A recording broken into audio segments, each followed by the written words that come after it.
안녕하세요. 잼난 드라마입니다. 그 새끼 이름 뭔지 알아? 반갑다. 나 박민호야. 죽었잖아. 우리밖에 몰라야 되는 거잖아. 상호가 조만간 얼굴 보자. 준비해.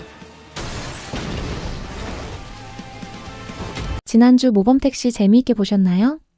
6화 엔딩에서 잠깐 모습을 비춘 청광진의 실루엣은 그 짧은 장면만으로도 이번 시즌 분위기가 예상보다 훨씬 깊숙한 곳으로 들어가고 있다는 느낌을 주었습니다. 뒷모습과 짧은 대사만으로도 그가 은문석이라는 걸 짐작해 했는데요. 그 뒷모습만으로도 그 특유의 연기력이 느껴질 만큼 이라니 역시 괜한 캐스팅이 아닌 듯합니다.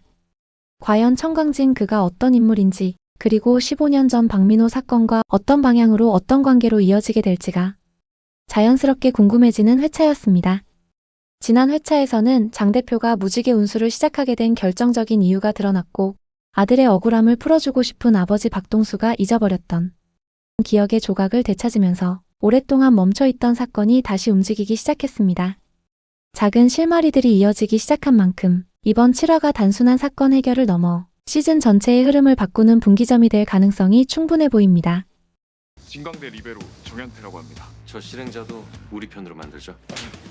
왜 이러는 거야 이 새끼야! 그래서 오늘은 공개된 7화 공식 예고편과 6화의 마지막 장면들을 토대로 7화에서 어떤 변화가 시작될지 차근차근 이야기해보겠습니다. 부자는 우리끼리만 되는 거야. 공인 배구 에이전트 로렌조 6화를 기준으로 승부 조작 사건의 중심 인물들은 어느 정도 윤곽을 드러냈습니다. 실행자인 선수 정현태, 중간 연결고리 임동현, 그리고 배구부 감독 조성우까지. 하지만 이 모든 사건들의 움직임 뒤에는 더 큰 존재가 있었음이 점점 명확해지고 있습니다. 아마도 그게 청광진이겠죠? 사인을 받고 실행한 선수가 모두 한 명이네요. 진광대 리베로 정현태라고 합니다. 김도기와 무지개팀은 이번 사건을 단순한 승부 조작 사건으로만 보지 않고 있습니다. 사람을 조종하고 협박하고 필요하면 제거해버리는 더 큰 구조가 존재한다는 점이 분명해지고 있기 때문입니다. 김도기는 회의실 모니터에 정현태의 이름을 띄워놓고 그의 경기 기록과 심리 상태를 조용히 바라봅니다. 고은은 데이터 변화를 설명하며 특정 시점 이후로 경기력이 급격히 흔들렸다고 말하고, 장 대표는 이 패턴이 누군가로부터의 압박이 있었던 것 아닌가 의심하기 시작합니다. 이 대화는 자연스럽게 하나의 결론으로 이어집니다. 전현태 혼자만의 문제는 아니라는 것입니다. 그 뒤에서 움직이는 사람이 있고, 그 사람이 바로 이번 사건의 중심일 가능성이 높다는 점입니다. 도기는 가장 먼저 균열이 난 대상인 임동현에게 다시 접근합니다. 한번 만회해보겠습니다. 버러지 같은 새끼가 감히 나한테! 그 새끼 이름 뭔지 알아? 그의 말투는 여유롭지만 목적은 분명합니다. 우리끼리 잘해보죠. 이 말은 단순한 거래가 아니라 임동현이 어느 방향으로 움직일지 확인하려는 도기의 계산된 접근이었습니다.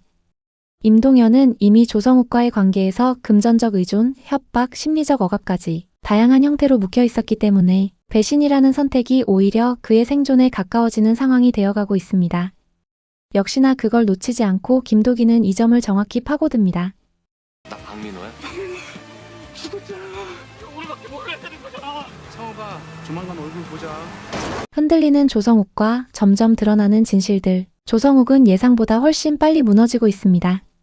정현태가 자신의 예상과 다르게 최선을 다해 경기를 치르자 분노하고 죽은 줄 알았던 박민호의 이름이 등장한 순간 그가 감추고 싶어한 기억이 폭발하듯 드러나기 시작합니다. 도기는 이 흐름을 잘 알고 있습니다. 그가 늘 해왔던 방식이기 때문입니다. 직접 공격하는 대신 상대 스스로 무너지게 만드는 흐름을 만드는 것이죠. 그리고 마침내 도기는 조성욱이 절대 듣고 싶지 않았던 한 문장을 꺼냅니다. 반갑다. 나 박민호야. 죽었잖아. 반갑다, 나 박민호야. 이 단 한 줄은 조성욱의 모든 균형을 무너뜨릴 정도의 위력을 지녔습니다. 그는 마치 현실이 아닌 것처럼 당황하고 임동현에게 했던 모든 말들이 다시 돌아오는 듯한 공포를 드러냅니다. 6화에서 박동수가 기억을 되찾는 장면은 이번 시즌의 전체 구도를 바꾸는 첫걸음이었습니다. 박민호가 사고를 당했던 순간의 번호판, 흘러가는 타임라인 속에서 뒤섞였던 기억들이 어느 순간 하나의 장면처럼 연결되기 시작했기 때문입니다. 그 번호판은 그저 누군가의 차가 아니라 박민호 사건의 범인, 그리고 그 사건을 움직였던 더 큰 세력으로 연결되는 중요한 단서였습니다. 이 흐름은 결국 하나의 방향을 가리킵니다. 청광진입니다. 6화 엔딩에 등장한 버려진 수영장의 투견 장면은 청광진이라는 인물이 어떤 세계를 움직이고 있는지를 한 번에 보여주는 연출이었습니다. 목소리, 태도, 공간이 가진 분위기만으로도 이 인물은 단순 악역을 넘어 시즌 전체를 지탱하는 중심축임을 확인할 수 있었습니다. 필리핀 기반 도박 조직의 보스, 국내 승부 조작 라인과 연결된 설계자, 선수, 감독, 중간 브로커까지 모두 관리하는 인물. 이 모든 역할이 청광진의 존재 하나로 자연스럽게 설명됩니다.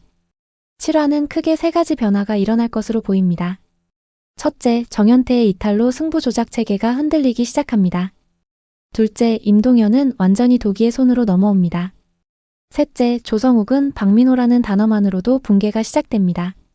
즉, 이번 회차는 무지개 운수가 판을 흔드는 회차이며 8화는 흔들린 판이 무너지는 회차가 될 가능성이 높습니다. 그리고 청광진의 본격적인 등장은 바로 그 무너진 판의 빈자리를 잔혹하게 채우는 순간이 되겠죠. 영상의 마지막은 도기의 조용한 한 문장으로 정리됩니다. 그리고 무엇보다 7화가 중요한 이유는 이번 사건이 단순히 도박 카르텔이라는 범죄 카테고리를 넘어서 무지개 운수 자체의 시작점과 이어지는 흐름이라는 점 때문입니다. 박민호 사건은 15년 전에 끝난 비극이 아니라 지금의 이 범죄 구조를 만든 시작 지점이었습니다. 장 대표에게도 박동수에게도 그리고 도기에게도 이 사건은 단순한 의뢰가 아니라 반드시 다시 마주해야 하는 미완의 과거였습니다. 그래서 7화는 단순히 새로운 임무가 등장하는 회차가 아니라 무지개 운수가 처음 왜 만들어졌는지 다시 확인하는 회차가 될 가능성이 큽니다. 도기 역시 예고편에서 유독 감정이 억눌린 듯한 표정을 보이고 있는데 그건 단순히 승부 조작을 다루고 있어서가 아니라 이번 사건이 자기가 처음 도로에 나선 이유와 정확히 겹쳐 있기 때문입니다. 또 하나 눈여겨볼 부분은 청광진의 움직임이 예고 없이 빠르게 전면으로 올라오고 있다는 점입니다. 그는 단순한 베팅 조작자가 아니라 사람을 돈처럼 다루는 시스템을 만든 인물로 추정되며 임동현과 조성욱의 균열을 감지하는 순간 바로 제거를 준비하는 듯한 냉정함을 보여줍니다. 즉 7화는 실행자, 중간관리자의 라인을 흔들던 5, 6화를 지나 드디어 본격적인 최종 보스와의 시야 교차가 이루어지는 첫 장면이 등장할 것이라는 암시입니다. 이 부분에서 도기가 어떤 방식으로 판을 뒤엎을지 그리고 장 대표가 어떤 선택을 하게 될지 긴장의 정도가 이전과 완전히 달라질 것 같습니다. 15년 전 미완으로 남았던 사건을 이제는 끝내겠다는 선언처럼 들립니다. 그리고 이 지점이 바로 7화가 진짜 전쟁의 시작점이 되는 이유입니다. 오늘도 모범택시 이야기를 함께 해주셔서 감사합니다. 여러분이 생각하는 7화의 핵심 장면과 청광진의 등장이 앞으로 어떤 변화를 만들지 댓글로 함께 이야기 나눠주시면 좋겠습니다. 저는 다음 리뷰에서 더 깊은 분석으로 다시 돌아오겠습니다. 감사합니다. 구독과 좋아요 부탁드려요.